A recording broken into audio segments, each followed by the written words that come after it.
Go live. Ta-da! I think I am on. Am I there? It says I'm live, but it doesn't. I don't see me. Let's go back and bring it back in. Can you guys see me? And can you hear me? How's it going? Can you hear me? Good morning. I can hear you. There is a sign saying waiting for Dr. Misak. There you are. Hey, we are on live. Amazing that I actually did this without Annie being here, just trying to figure out all of this broadcasting systems and stuff like that. She's the genius. She gets on here and does all this stuff and types it in and looks all serious into the computer and does all this stuff and created this, and it's a beautiful setup what she's done, and I'm real excited about it. I have to pick up my phone and look at the chat, so just to get an idea. Um, Thank you. 5x5 visual and auto. Amen to that. Good morning, people. Welcome. I God's healing by the numbers. That's what it's all about. Betty Hernandez is out there and listening, and soon, Betty, we're gonna have to get you on a show. Seriously, I can't do it by myself. I'm setting up the Zoom meeting and making everything connect. I really need somebody else to be out there helping to control this. So I will try to go back and look at this text messages and what you guys are saying on the live chat. Today is Proverbs 3, 5, and 6. Trust in the Lord with all your heart and lean not on your own understanding. Acknowledge him in all your ways, and he will direct your paths. Oh my God, was I praying that I could get this figured out this morning. I came in and Annie went out of town, and she is just in not in a good place after traveling, a little bit in pain, and not able to make it. Hopefully, she's watching this live and being like, "Oh my God, Doc figured it out." And but she's not here. I was hoping to share some stuff. I have some information on Annie that we've been doing and some other levels of testing that just to piece it together to help people to understand what's going on from a naturopathic perspective and how we look at things, and again the basis of how we use this um, uh, RBTI, or bioelectric chemistry is the way I explain it, and how we use this monitoring system to get an idea. I recently submitted an article for Naturopathic Doctor News and Review that I've done a few in the past. If you go to my website, pittsburghalternativehealth.com, and then you go to news and events, you will see an article that says Intro to Bioelectric Chemistry. Sounds kind of complicated, but I try to make it simple enough to where you can turn around and um, just get a basis of where we're coming from and why we do these numbers. It's such an analytical tool that just gives us clear direction and understanding on how things are going. Let's see. I hear you. Thumbs up on audio and visual. Good morning, Doc, everybody. Good morning, people. So again, if you guys have questions, bring them to the air. I mean, I've been looking at things to share and what to do. I've got some great information that I want to bring to the airlines, to the airwaves in regards to what's happening with this bioelectric chemistry. Just teaching a little bit. I wrote some numbers down that I presented in that paper. And a big question right now is coronavirus. How many of us have heard of coronavirus? We could go back and look at the swine flu from back in the years where it was shown to be a hoax, and how they were just pushing a vaccine agenda and stuff. And but there is some information. If there's an obvious fear, people are dying from this coronavirus, and do we need a vaccine? I'm not going to go there, but there have been some research studies, a couple of them. One is vitamin C. High dose vitamin C has been shown to drastically reduce any symptoms in association with people who have got the coronavirus and been in the hospitals. They've given them IV doses of vitamin C, and it was drastic. People, it was like an 80 to 90% reduction in symptom content. And it wasn't curative, but it definitely just helped people to handle what they were going through, so they didn't die per se. The other, I found the study in the Lancet. The Lancet is your medical journal that from Britain.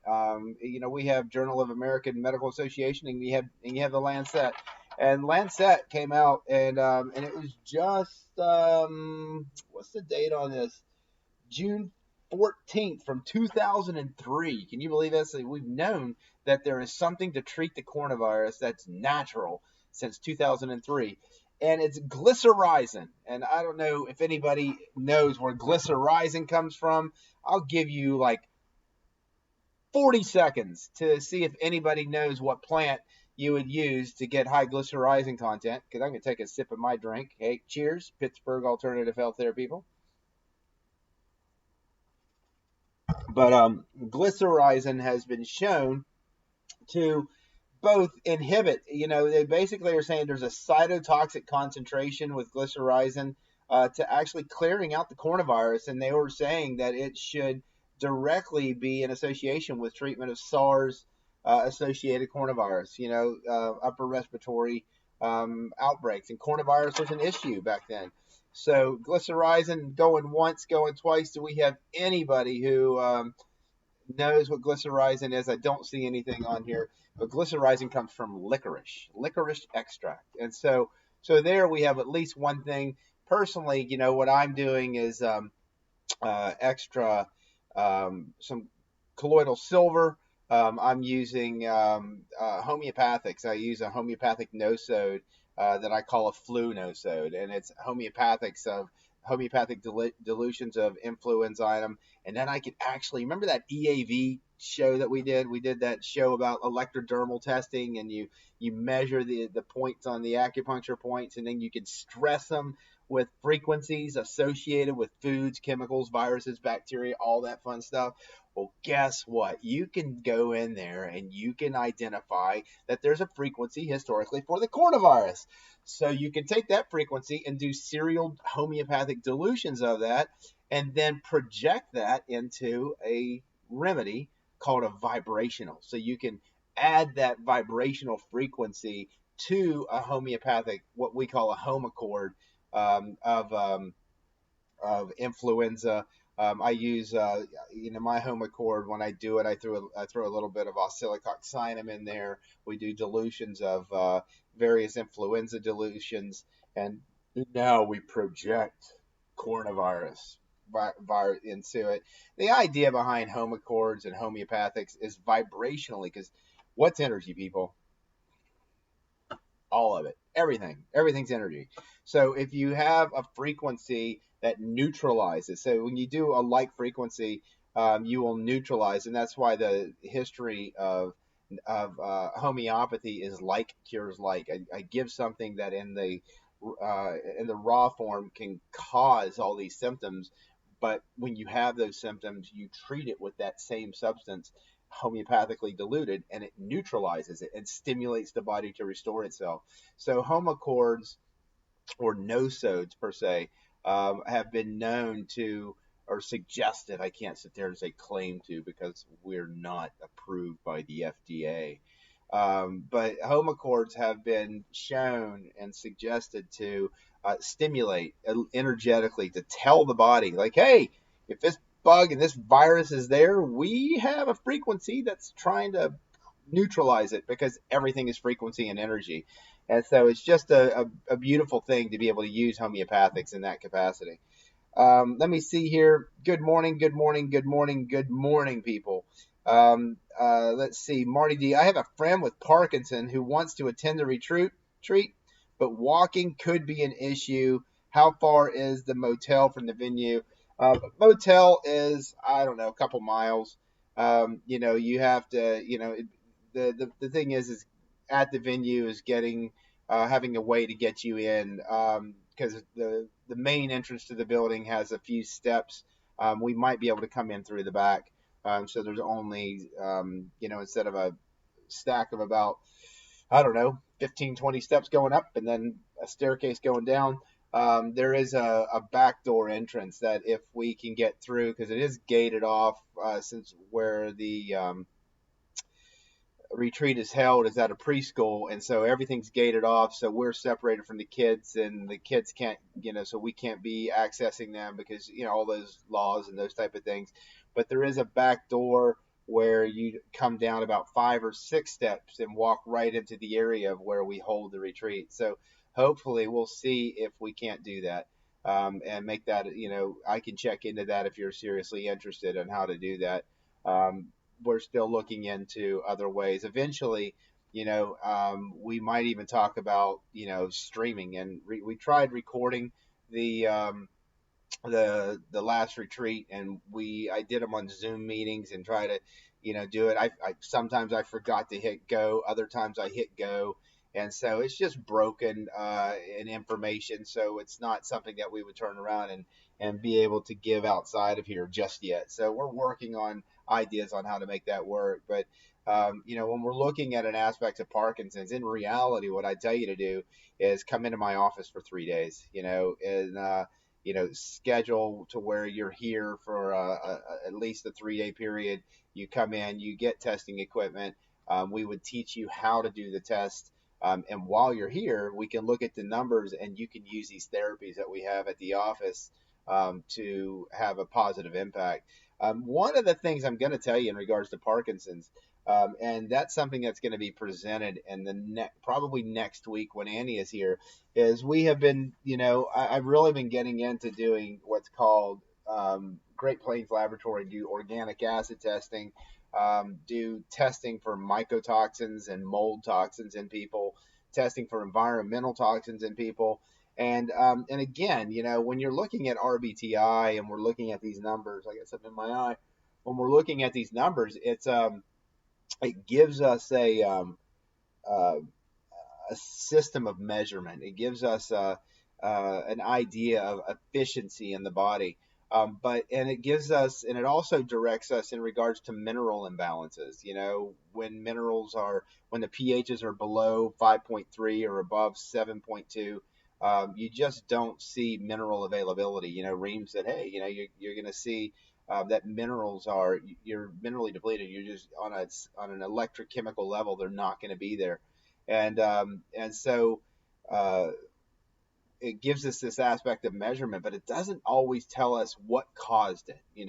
Dr. Reams was just this genius guy who could turn around and he could, when he was poisoned, I don't know, Betty, if you want to comment, was he poisoned once or twice or 3 times? I don't know. I just remember that he was poisoned at least once in the hospital.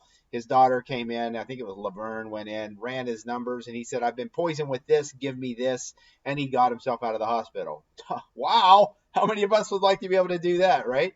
And so looking at the numbers, he could just tell electrochemically or, mathematically that the only explanation for this set of numbers is that this is involved. And when you have 2,600 variables of 2,600, and it would take you 20 years of reading 12 hours a day to go through all the possible variabilities of these numbers of what they show, Dr. Reams, just using that mathematical aspect, understanding how math could explain the chemistry and the atom nature and the speed of what was happening. And it was, oh my people, it just blows you away that he could calculate the rate of energy loss and determine what day people would be at a level that this is going to happen. You're going to have a heart attack, or you're going to die, or a tumor will explode, or whatever it was.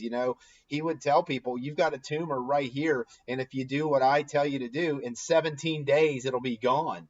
He would go, and doctors would not know what was going on. And back in the early 70s, they only had x-rays, and tumors don't always show up on x-rays. It just it looks a little grayish in there. It's all gray, white, and black anyway, right? And then they would go, and Dr. Reams would run a set of numbers and say, they have a 4-inch tumor located exactly here. They do surgery, and there it was. How did he do that? Oh my God. I mean, I can look at these numbers, and I'm going to, hopefully I'll give you an idea of a presentation of what I see with regards to how clinically we see associations with what's happening in the body. But to specifically say it is this, because from an atomic level, it can only calculate that this is the structural makeup that would make that up, and that compound can only be this in this world. Wow. I mean, seriously, that is incredible. Let me see here. Oh man, sorry, I am late. You're fired. No, I'm kidding. Come on. you know, welcome, Prophet Bear. It was me. Betty says that she ran the numbers on her dad. Um, so, um, so those are the kind of things where these stories that come back about what Dr. Carrie Reams did are just amazing. But there's a hole in today's clinical world and being a naturopathic doctor, and we try to look at all this understanding of what can we do to understand these numbers are invaluable to me. I look at these numbers and I'll present this case that you guys are going to get the insight. You know, those who have to wait until July to read my paper that's going to be in Naturopathic Doctor News and Review, you're going to already know the case when it comes out. I like that, right? But you know, I I don't know everything, people, and so yeah. But I do believe in analytics. I do believe that you can test to understand before we just test to say, well, most consistent with this, and guess that you have X, Y, and Z disease. That's a diagnosis. Analytically, I like to do an organic acid test. Okay, this is Annie's right here. And if Annie was here, we'd be talking about this because there's some really interesting information there of these really high values on some certain things. And that's going to help piece together. And Annie, you got it. I want her on the spot because it's going to turn around and you're just going to hear how her life and where she lives and everything and how it plays a role and how these numbers play a role and it correlates with symptoms because it's analytics. What an organic acid testing is looking at how many markers? 72 markers, I believe. And we're looking at organic acids, mean that these are things, the 77 markers. And you're looking at acids that are coming out of the body that mean that if this is here, then this biochemical process is occurring, period. It just means that you're peeing out byproducts of a specific metabolic pathway. And if that byproduct is in too high of a concentration, then it suggests that something's going on. So you can see we test for yeast and fungal markers. We test for bacterial markers. We test for clostridial markers. Clostridia is a little bit more prevalent than I ever expected. And for those of you with Parkinson's disease, you best do an organic acid testing, period. Just right now, before you even come to my office, call my office, say, look, I want to get an organic acid test. Do I charge you? Hell no. The lab does. $309, you pay them, and it's an incredible amount of information to give you ideas. But I've gone to these conferences. I just got back from the conference, and what they talked about specifically, they had Parkinson's clients, more than one presentation from more than one practitioner who was presenting there on Parkinson's. And directly, they show correlations with values and association with these microbial imbalances and those microbial imbalances leading to dopamine toxicity and how L-DOPA, where you're sitting here like saying, I'm taking L-DOPA to drive this up, if you have this microorganism, is going to go through a pathway that makes a toxic neurotoxin metabolite directly associated with causing the toxicity in Parkinson's. And they had at least 3 case studies of Parkinson's completely going away based upon dealing with the microbial imbalances that were in them. If you have Parkinson's, get this test, period. You got to look and see if there's an imbalance, because I could look at your numbers and say, hey, you're a hot mess, right? But I don't know the specific microbes. I don't know. I can't look at it. I can tell by looking at the numbers. I'm starting to see when I think people have mold issues. I'm looking at the numbers in correlation with people who's having this test, so I can clinically say, wow, everybody who's got mold has this, you know. And when I find out, you know, I can definitely see these people who have mold issues when I'm doing live blood. And we did that. Remember, go back, watch the show, live blood. We pricked Annie's finger, kind of decided a little bit and talked a little bit about what that blood shows, you know, and deficiency markers for B12, folic acid, iron deficiency, heavy metal toxicity. But more importantly, with the live blood was the imbalance on the immune cells, the white blood cells. When you see atypical lymphocytes, when you see increased values for monocytes, when you see the neutrophils have this filamental activity on the outside of its membranes, and these high activity going on. What is that? I've looked at that, and historically, the people who teach about live blood just say that it's parasites. That you got parasites. Well, anything that's living off of you and benefiting but not benefiting you, that'd be a definition of a parasite. So in a way, you could say mold is a parasite, virus is a parasite, bacteria are parasites. We have specific ideas of microbes that are known to be parasites: Blastocystis hominis, Dientamoeba fragilis. Wow, I'm rambling, people. I hope you're enjoying this, because I'm finding myself kind of amusing today. So let me see what you guys have to say here today. Again, let me step out before I keep going on. But I'm starting to make notifications or observations clinically of what we see in live blood and correlating it with tests like an organic acid or a mycotoxin test, or I can't tell with environmental toxicity, because there's markers on this organic acid testing that if it's elevated, you have a 90% chance that there's environmental toxins in you.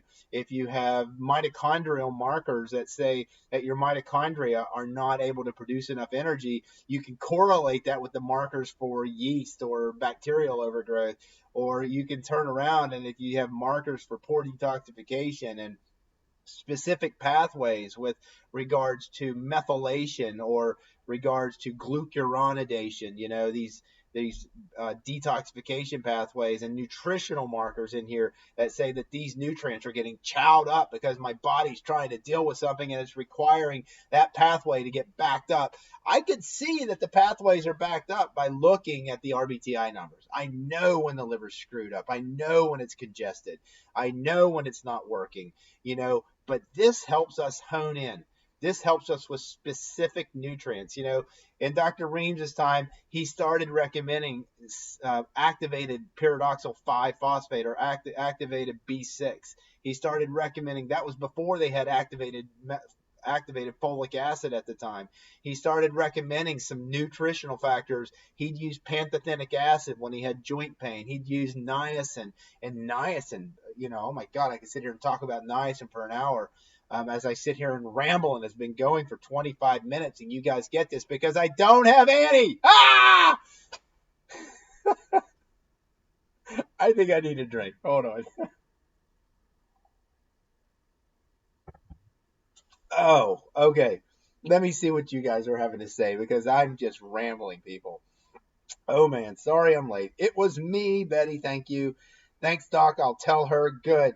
Does your office sell the testing equipment? Yes, we do. When you can purchase the testing equipment, probably find it a little bit cheaper elsewhere, but if you start honing around and say, what piece of equipment are you selling me? But I'm not going to give you my book. I'm not going to give you the directions. I'm not going to calibrate the things for you. I'm not going to give you, what we do is we try to provide it as a package to where you get a testing equipment paper that was written by both Betty Reams Hernandez, who's out there somewhere, and then we turn around and then I kind of edited with it, and we agreed that, hey, this is what we're providing at the retreats, and then we also give you the charts and things. Some of the color charts are just crap nowadays, particularly for the blue nitrate testing. It's just the one coming from where we're getting the testing equipment just is worthless. And so we've created another one and been able to pull out and extract and make them here. So you actually get something that you can compare to from a nitrate standpoint. You get the visual card in relation to how you read the cell debris. And, obviously, if you want to learn how to test, just go to this channel, my YouTube channel, those whiteboard ads, and look at the whiteboard ad, how to do your numbers. It's a 5-minute video that I walked through. It's kind of drab in my opinion. It's really slow and just kind of goes through methodically of how you have to do this. But in reality, that's what you need to do. You need to be consistent. You need to make sure your meters are calibrated. And but because consistency in your testing It really is important. So when you come, and if you come here for 3 days, if you come to a retreat, we run your numbers the first time, but every other time that you're here, you're going to run your numbers, and we're going to make sure that you're able to run your numbers before you leave out. So to get all the testing equipment and you get digital, it's 700 and some, like $750 or something like that. There are variations, like instead of getting a digital refractometer, you can get one that you look through. That drops about $150 off. But in reality, the conductivity meter, the pH meter, I'm going to tell you to get these nice meters instead of using pH strips. And in regards to the nitrate kit, it doesn't change in price. It's nitrate kits, or you're going to end up paying the same thing if you go out and try to find it. But what we do is we provide you a package. We provide you something that says, hey, here's everything you need. Go to this video, watch this. Here's a package that walks you through how to do this, calibrate, and everything else. So yes, if you're interested in testing equipment, at the bottom of the screen right now, it says mark your calendars. The next level 1 retreat is May 27th to 31st. And then email office@pittsburghalternativehealth.com to sign up. Also, if you're interested in testing equipment, email office@pittsburghalternativehealth.com, and then we can turn around and send you information. Better yet, if you go to our website, pittsburghalternativehealth.com, I'm pretty sure that on the front page of that website, there's a click and a link for how to understand for ordering your own testing equipment. You click on it, it gives you the prices. You can fill all that out. You can email that to us. We can ship it out to you, that type of thing. It's not that difficult to run your numbers, and we've done that. Let's see. Patty, yes, thanks for answering it. Yes, they do sell the equipment. Email the office with the subject line, and you can say, wow, why do I need to even be here? You guys are helping me. Thank you. All right, let's see.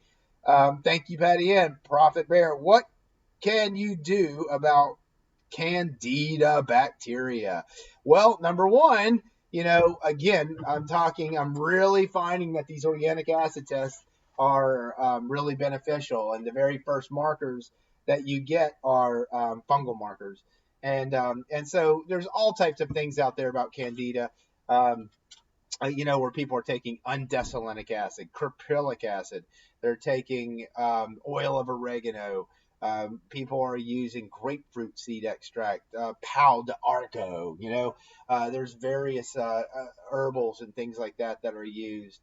And always you're using a probiotic, and there's specific probiotics. I have one called Candida Yeast Support. It's amazing for people who have yeast overgrowth, because it's got specific microbes that are known to crowd out the yeast, and tremendously helps people who have that Candida overgrowth.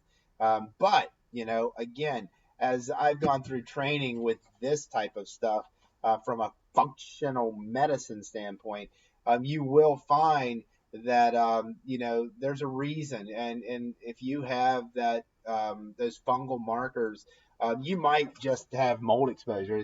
It's been shown. You're going to hear me talking about mold. I'm going to be doing a presentation about mold. I'm going to be doing you got to understand that you are exposed to mold and mycotoxins probably daily. It's estimated that like 50% of houses have had some type of water damage or some type of mold exposure, up as high as 70%. The population has been exposed to to molds. If you look at our food supply and you look at livestock, and what's out there with regards to mold and mycotoxins, the industry is highly aware of these mycotoxins, and they treat your produce, your cows, your pigs, your chickens. They're all getting treated for mycotoxins because it's so prevalent in their food, to prevent cancers, liver disease, infertility issues, metabolic disorders. Wow, sound like stuff we get? Hell yeah, seriously. So we turn around And, what are we doing about it? And when you go to these conferences, they turn around and they have this multi-complex approach that, here we got to support your glutathione pathway, and we have to, but number one is remove the source.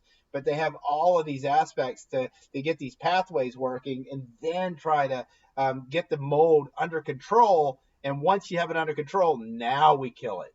Now we go after it. So I personally, I'm looking at these numbers. I'm looking at the RBTI numbers, because it's going to give me information on the efficiency and whether your body's handling the stress.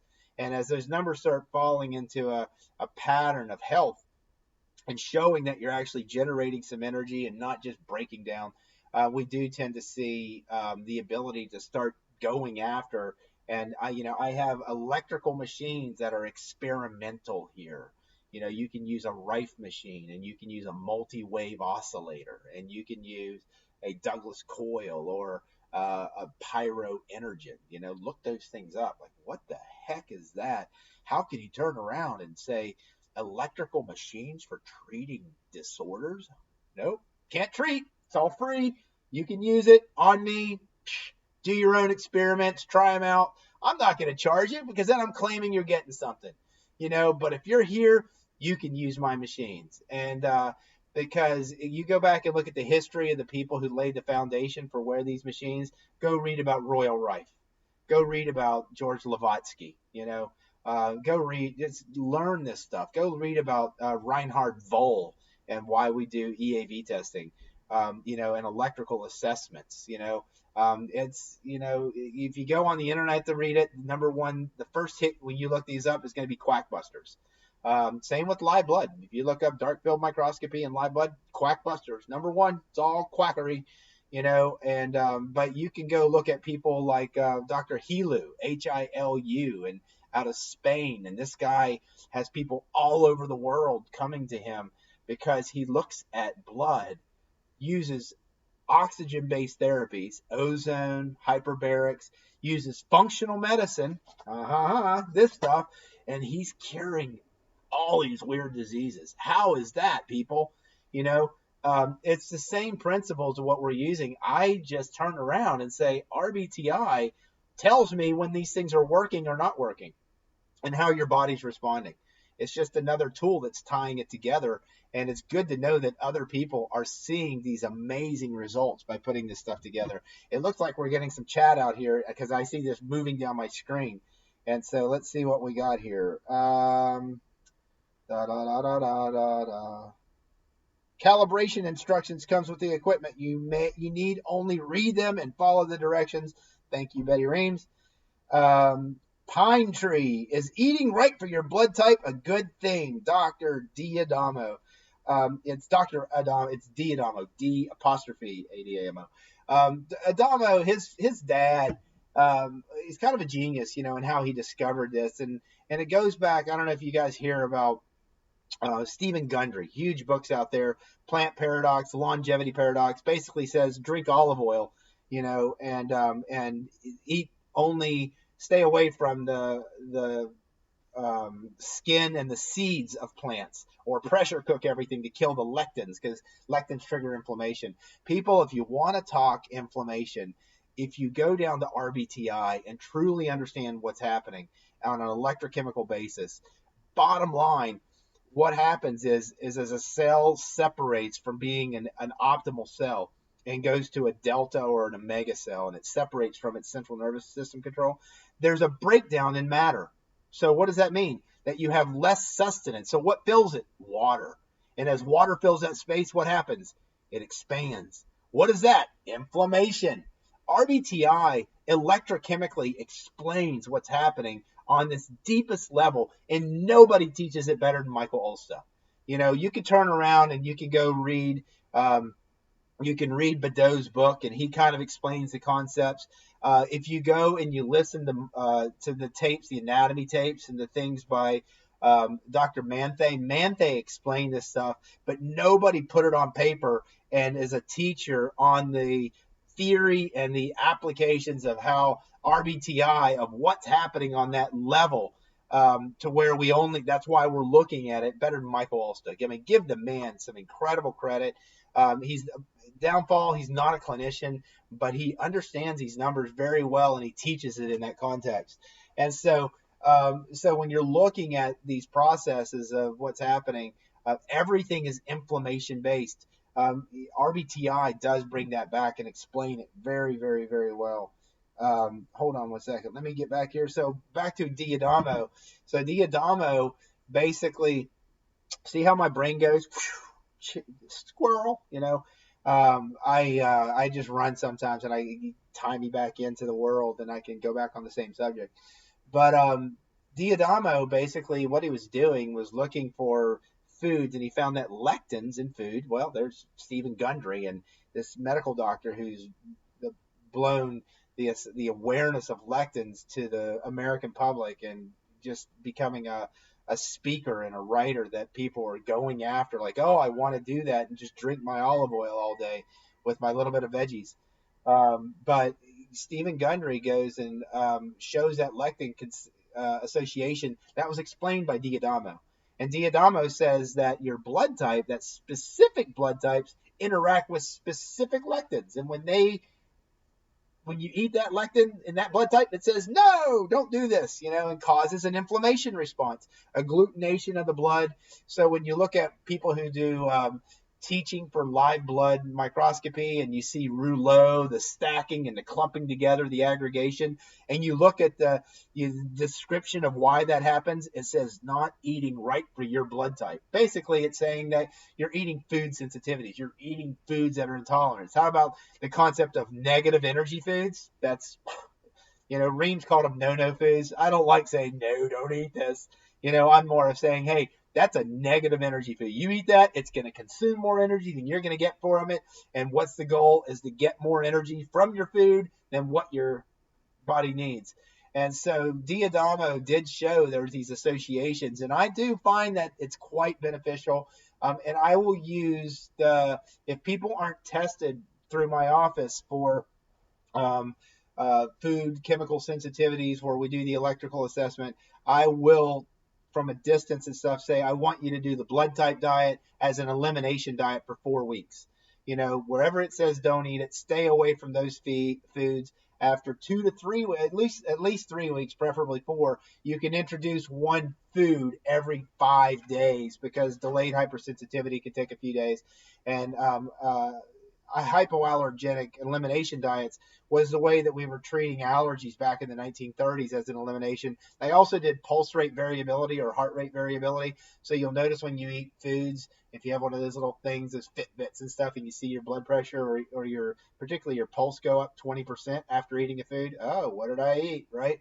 And so there's ways of monitoring. But yeah, Diadamo, when I'm testing people electrodermally and I see what foods that they react to, like if you react to potato, almost 90% of the time you're type O blood.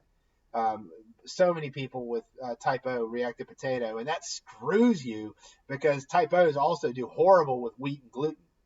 Not always gluten, always wheat though. Sometimes corn. Then, oh my God, I can't eat my corn chips. Could you imagine going without corn chips? So when we look at that, and the problem was all the GMO corn. So if you're buying healthy stuff, Reams love corn, but when we're looking at the aspects, I can test people and find what foods that they're reactive to, and usually almost 90% of the time predict their blood type because of what Diadamo showed us. But what I do find is that people don't react to every food that he says to avoid. It's just they don't.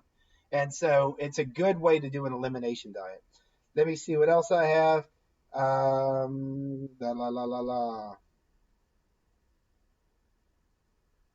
Betty, you are awesome. Feel free to send me a friend request and message me on Messenger. I'm the only Betty Reams Hernandez, and she will help you with testing. How about that? You guys got a direct link from Dr. Kerry Reams to his daughter saying, you need help? Email me, text me, go through Facebook, just sign up and look and see. Let me teach you. Thank you, Betty. Thank you so much.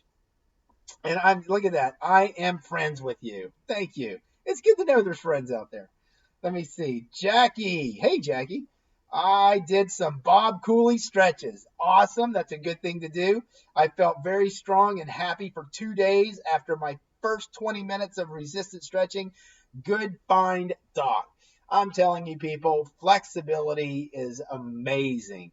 And if you don't know Bob Cooley stretching and you're not grabbing your leg and pulling it out and getting those legs and getting those hamstrings stretched out and being able, it's amazing what that resistant stretching will do for you. It will transform your life. If you're not flexible in mind, body, and spirit, it really makes for a difficult life. But Bob Cooley, people, he is an incredible teacher. The guy has a great story. He was told that he was never going to walk right again, and he was convinced otherwise. He's like, no, I will not accept this. And so he started looking into stretching. He learned about resistant stretching, and then he just did everything to figure out how to maximally stretch every part of his body that he could, And then what he did is he went back and found out that he rediscovered, yoga, a technique of yoga that's over 2,000 years old, that his final stretches and when he was finding the maximal point of where he was stretching were these exact same poses that were taught 2,000 years before. And he was using resistant stretching. And now I don't think there's anybody else who teaches flexibility better than Bob Cooley. And my favorite story is the Olympic swimmer who came back. What was her name? Oh my God, I'm blanking. And she was 40 years old and she was sprint swimming, where most sprint swimmers after about 26 to 28, they can't keep up with the 20-year-olds anymore.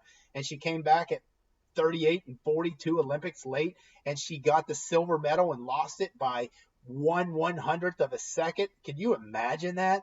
And what did she do? She had a team of 4 people who were doing Bob Cooley stretches with her, and that flexibility returned her muscle capabilities of that from 20 years prior, to where she won gold medals 3 or 4 Olympics before. That's just an incredible story and testimony. So, Bob Cooley, good job. I'm glad you did that. Let me see what else we see here. Lori, good morning. Lori Armstrong. Prophet Bear, I want to become the experiment, like I'm using with Wim Hof method, and I deliver mail every day in Michigan in shorts. Good deal. Today it's 13, -1 Fahrenheit, but I want to do more. That's awesome. It was 14 here when I woke up this morning, and I was freezing my butt off because I'm a sugar crasher and I hate cold weather. There's two things there's 2 things that I think I truly hate in the morning, that I truly hate in life. I just gave you one of them. Mornings, number 1, and 2 is going out in the cold. And why? Because I'm a sugar crasher, and so I do things to try to control my sugars, just to prevent those type of things. But those are 2 that I just, but Wim Hof, amazing story, mind over matter and aspect of breathing, and that's incredible work. Meditation and finding oneself and finding the ability to take mind over matter control with your body is just blows me away. I have had episodes where I've gotten into deep meditation and seen some incredible things, and but my brain, people, goes just takes off, and so I've had difficulty with that myself. But yeah, meditation and finding oneself is just so awesome and centering and doing that. You're amazing, Betty. Yes, Betty is amazing. And it says I'm a chip off the old block. That's suggesting to her father, of course. Are bananas good for diabetics, and how often or not? Bananas, it depends. I think type A bloods don't do well with bananas. Again, I've had so many people react to bananas. They are a good source of potassium, not as good as avocados, but for a diabetic, a little bit of a high glycemic index, and if you don't understand these principles of RBTI, I'm not going to turn around and tell you to eat bananas, particularly on a regular basis. So we don't have a lot of time. I can't believe I've sat here and gone off for 46 minutes and just talking. by myself without Annie. Annie, if you're watching, are you okay? Annie, are you okay? You know, she laughs when I bring up that song in regards to how she's doing. Hold on one second.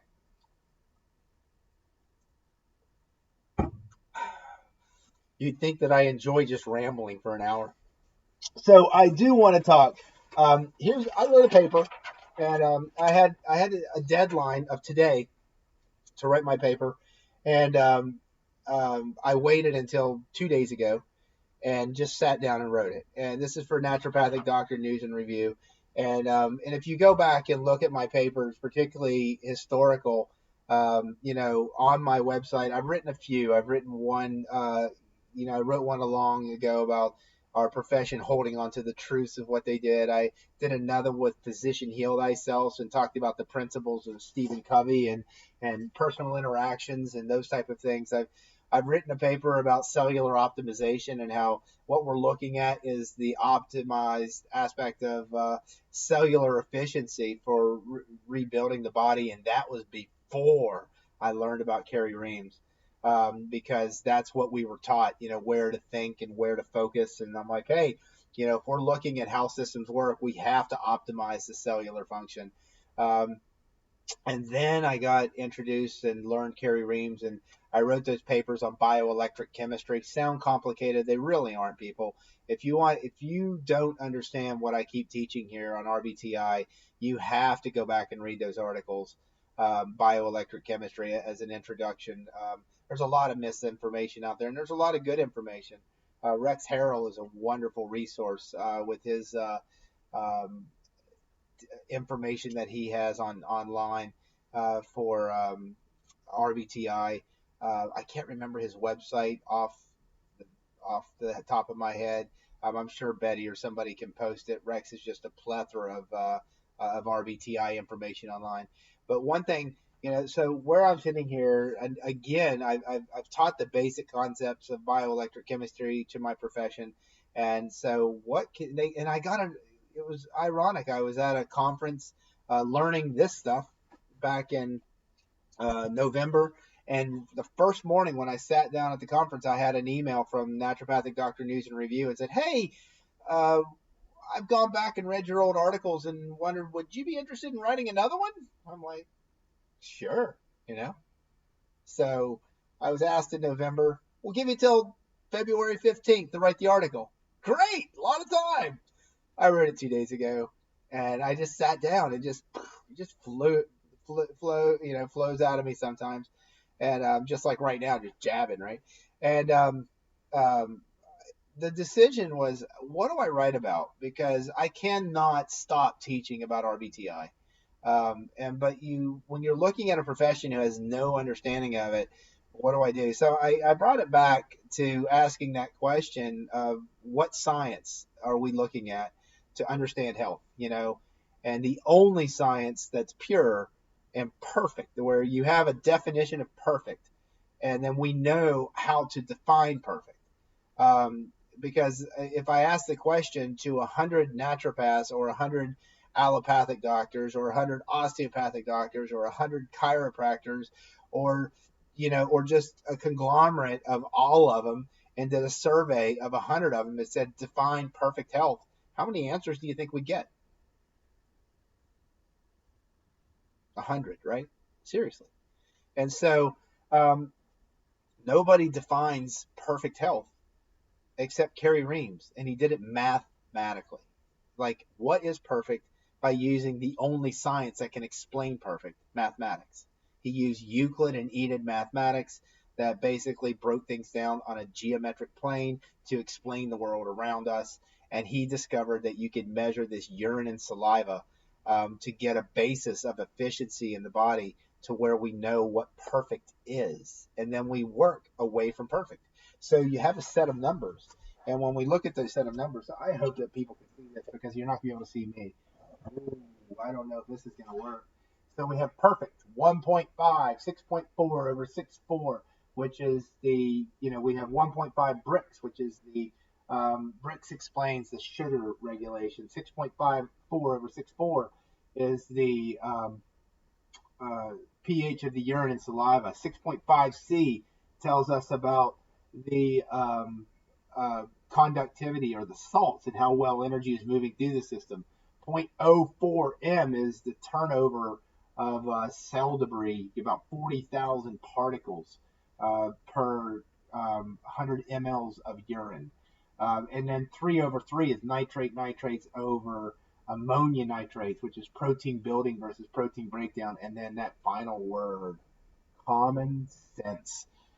Is it okay to eat sugar? Sure. Is it good for you? I don't know, right?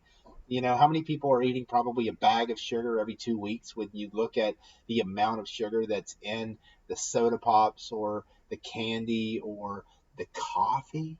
You know, how many of us go and get that 1,200 calorie frappuccino caramel latte, blah, blah, blah, right? You know, just loaded with sugar here, sugar there, you know. So here is let's go back over. How can I do this? Come on, let me see if I can get this over. There, if I stand all the way back here and hold this, we have a 72-year-old male retired teacher, 5'10", 170 pounds, and there's a set of numbers. 2.6, 5.4 over 7.2 pHs, 5C, 4M triple plus, and 2/5. So what is that telling us? You know, we look at those. So I'm not going to keep holding them up, but I will talk about them. I'm going to look down at them. 2.6 sugar. So it shows that his sugars are a little high, so he's not necessarily having a full availability of oxygen. There's potential energy there because sugars are potential energy. And so there is potential energy there, but he has a tendency towards sugar crashing. Whenever you have those values that are less than 5.49, you can have a tendency toward crashing out. Okay. So 2.6, is that bad? No, not too bad. You know, we can work on that, drink a little bit more water and things will be good. And then you go to the pHs and the efficiency of how well that's moving through. 5.4 over 7.2. That 5.4 is the urine pH, and the urine pH is your frequency. The urine pH is the one that says how well is my body doing with what it's processing. And if you go back to the beginning of this show, I said there's a range of numbers of pHs that when that urine pH is outside the range of this and this, you will find that minerals just are not functionally available. And he's right there. His minerals are not functionally available. And then it shows because that saliva pH at 7.2 says his liver is so congested. It just cannot handle the load. His bile is weak. He's just not able to do things. And so let me tell you a little bit of story, you know, about this guy. And here's where the paper, you know, where I go in there. And in the paper, I called this guy Ed. And Ed had, you know, he was experiencing extreme fatigue and weakness. He was sleeping about 18 hours a day and never felt rested. He would attempt to sit up for about 2 hours a day, become so overwhelmed and fatigued, he gets shortness of breath, and he couldn't, and he just had to go back and lay down and sleep. He, Ed had, he could not eat. Every time he attempted to eat, he had complaints of nausea, diarrhea. He had intolerable belching and gas. He had a rash on his arms. He couldn't even lift his arms to wash himself. His wife had to bathe him and help him to shower. He couldn't even lift his arms up to wash his hair or anything. Ed was just exhausted. When they presented, he hadn't eaten for 36 hours. He could only eat soft-boiled eggs, yogurt, broth, or rice pudding, which had been going on since December 26th. His symptoms started in August of last year. He got poison sumac, and then he treated the poison sumac with a topical steroid. And then after the treatment of that topical steroid, he started developing about a month later, because he kept treating for almost a month, he started developing these gastrointestinal symptoms of gas and bloating. And he personally believed that the steroid ran down his immune system, led him to susceptibility to microorganisms. He got something as a gut bug, and then it was all downhill. By November, all the nausea and all that other stuff was really starting to kick in. By December 26th, he couldn't eat anything but those 4 foods. Just the guy was sick. He was so weak, couldn't get out of bed. But guess what? This guy and his wife had gone to Dr. Manthe back in the 1980s. Wow. So the wife understood RBTI, and she was giving him two things. She was giving him a calcium hydroxide liquid called lime water, and she was giving him chlorophyll because he had body pain all over his body. Why? The man has a 2.6. He doesn't have oxygen availability. And if you look at that sugar to salt ratio, 2.6 to 5C, what is that telling you? That's not even a 1-to-2 ratio. So he does not have the ability of energy to move across the cell membranes. And what's required for that? When you go in and look at chemistry and stuff, sodium and potassium channels, calcium utilization. So she was giving him calcium hydroxide to try to push that pH up. And she was giving him chlorophyll because she knew from what Dr. Reams taught, chlorophyll helped with pain and building the blood. And that's all that this guy was doing. So we turned around and, as we go over these numbers, I mean, Ed, again, hot mess, man. This guy is sick. I'm like, why are you not in the hospital? He can't get out of bed. And in the 1980s, he almost died from the hospitals and what the medical doctors would do. So the guy just refused to seek medical care. And him and his wife would kind of use RBTI. And there's a long story where the wife, they had separated back in that summer, last summer. And which is really sad shame, but there's a love story behind it, because in November, the wife visited him, saw how sick he was, and she moved back in. And she started caring for him, for her husband. And by December 26th, they turn around and the guy can't eat anything. She starts him on these two things. They learn about me, and then we started working together probably about January 26th about January 20th or so is where they found and were actually able to set up a phone consult with me, and based upon this set of numbers that they ran around January 14th. And so again, you look at those numbers: 2.6, 5.4 over 7.2, no mineral availability. And where does that reflect? That conductivity, 5C. A 1 to 1.5 ratio on his sugars and salts. The guy is not able to utilize and pull nutrients and minerals out of his digestive tract. Okay, so just no ability to transmit energy. He's exhausted, people, totally exhausted. And then 4M triple plus, what's happening? He's breaking down. His liver is just not able to process things. His kidney is trying to kick out all these bad cells.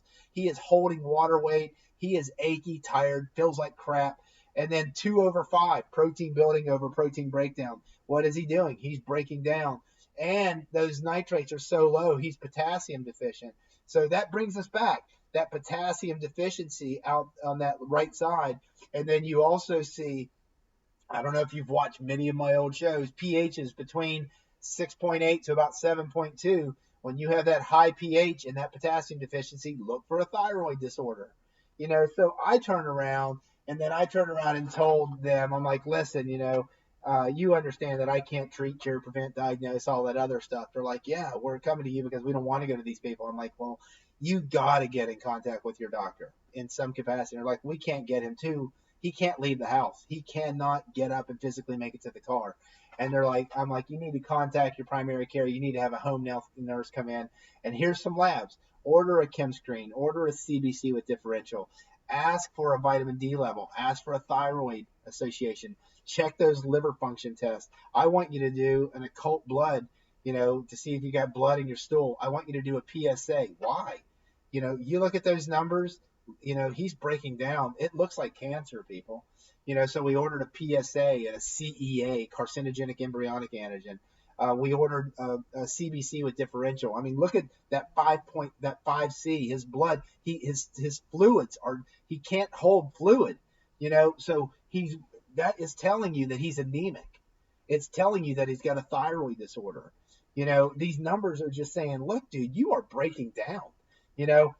And when he got those blood and those reports came back, what was his numbers? He had a low sodium. His blood was too thin. He's anemic. He had an albumin of 9.8. His vitamin D level was only 16. His LDH of his liver, suggesting that he's breaking down, was 273. Huge. He's breaking down. His cholesterol was 118 because his liver couldn't produce any, and his fluids are too thin as it is. So when the fluids are thin, when that conductivity goes up, you produce more cholesterol. He didn't need to produce cholesterol, but his liver didn't have the capacity to do it. His platelets were 142. He's in a destructive pattern. And I'm still waiting for the CBC differential. I'm still waiting for the B12 folic acid iron studies. I'm still waiting for the serum protein electrophoresis to see the destructive pattern of what's going on. So what do I do? Oh my God, this guy's falling apart. And we're out of time. Should I continue? Let me see what you guys say. Do you say go on, or do we stop the show here and go on? Let me see what we say. Louis Armstrong, good morning. You're amazing, Betty. Chip off your block. Bananas. Do what you're good at, Doc. I will. Do you guys think that I should continue? Yes or no? Do you want to hear more about, let's say, Mr. Ed? You gotta put some chat out here. You gotta let me know. And is anybody gonna say yes? I'm not getting anything, but there's probably a delay there. I gotta finish this story anyway. So when we go back, I had Ed. What did I have him do? Min-call every meal. Okay, potassium. So I gave him Min-call 3 times a day, potassium 4 of them, 2 of them twice a day. Remember, I've talked about on my shows multiple times those humic and fulvic trace minerals, something that's readily available. I had him do an ounce of those trace minerals. I put him on a probiotic. That 2/5. He is not digesting. He is putrefying things. He is breaking down cells. This guy's got an overgrowth in his digestive tract, and he's had gas, bloating, and just intolerable gas and bloating for such a long time. You got to put a probiotic back in there. I gave him 100 billion live cell bacteria, and I gave him 3 ounces of colloidal silver, an ounce of colloidal silver 3 times a day to drink. And that's it. That's not a lot. Because where are we treating all this other stuff? You can't. The guy is not able to eat.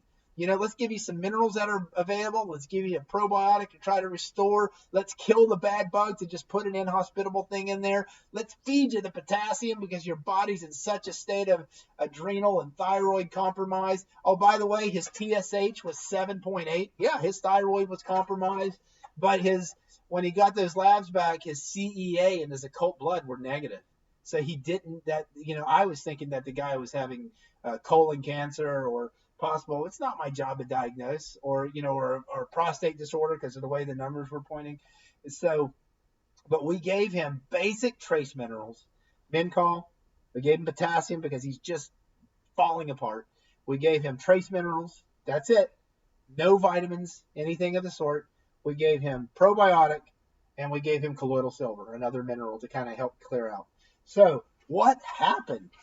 2 weeks later, here's his numbers. 2.6 Brix, still no poor sugar regulation, still 5.4 over 7.0. So now we have, hey, guess what? The liver is trying to do something. It's trying to speed up and try to handle this a little bit better. The bile's trying to get a little bit stronger. 2.6 to 5.6. Oh my God, look. He is actually trying again to trying to see. He still has that same sugar to salt ratio, but it's trying to go up. The liver's trying to get it a little bit slower. He's trying to utilize those trace minerals. 4M double plus. Not as much cell breakdown. Look at those nitrates. 5 over 12. Huge change, people. He's trying to build protein. The potassium is trying to become available because he's now over 12. But massive amounts of poor digestion where the food he's consuming, he's not breaking it down. And so he's going to have that overgrowth, So what did we do at that point? We gave the man some Cal-2. We tried a little bit of selenium and zinc. We're staying on there. But what was happening with those numbers? You got to hear about this.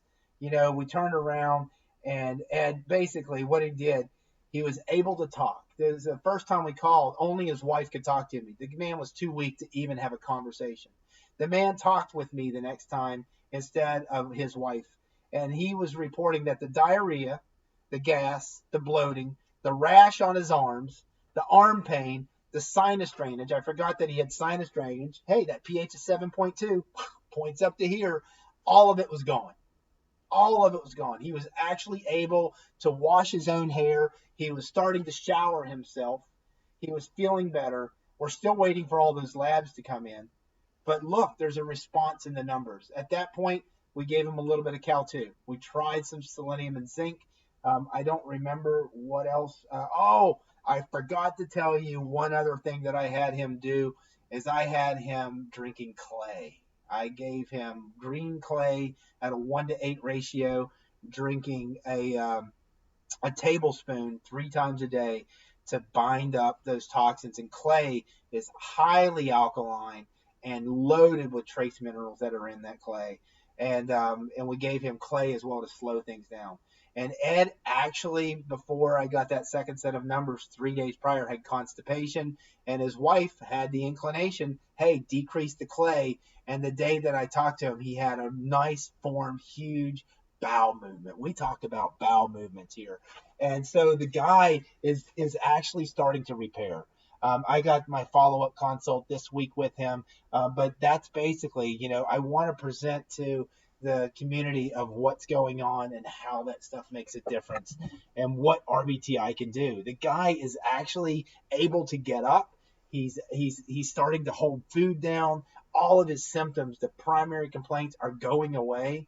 RBTI is amazing, people, because if you address this, that man should have been in a hospital receiving IV nutrients and trying, or if he went to a functional medicine guy, they'd be pumping him full of IV vitamin C and bags of nutrients just to try to replete him. And he is responding. I mean, that any movement towards the ideal is an increase in energy, and he is living it. Is he fixed? Heck no. The guy is sick as a dog, but he's responding.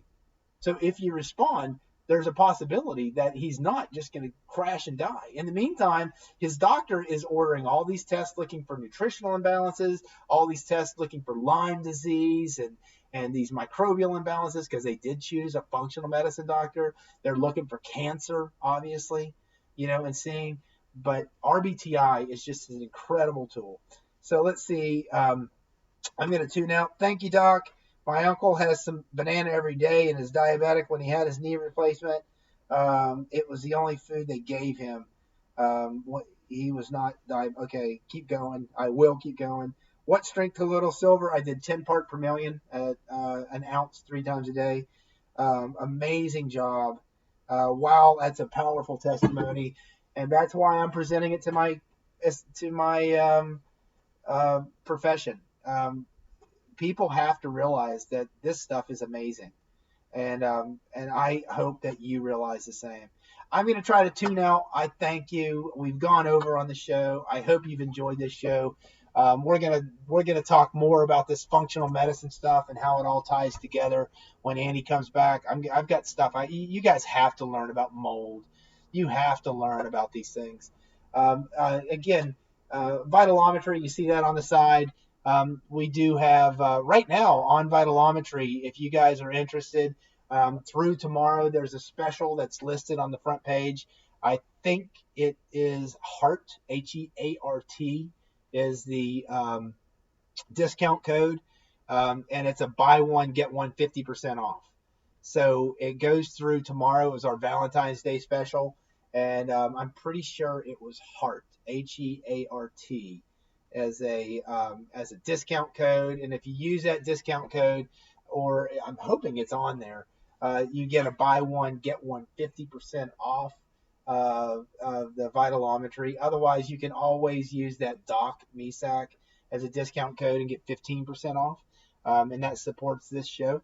And thank you. I just thank you guys for tuning in. I hope that I'm going to end this and you don't hear all kind of weird stuff because I've never finished a show. But thanks again. I am going to say take care. God bless you all. Until next week. Again, thanks for everything.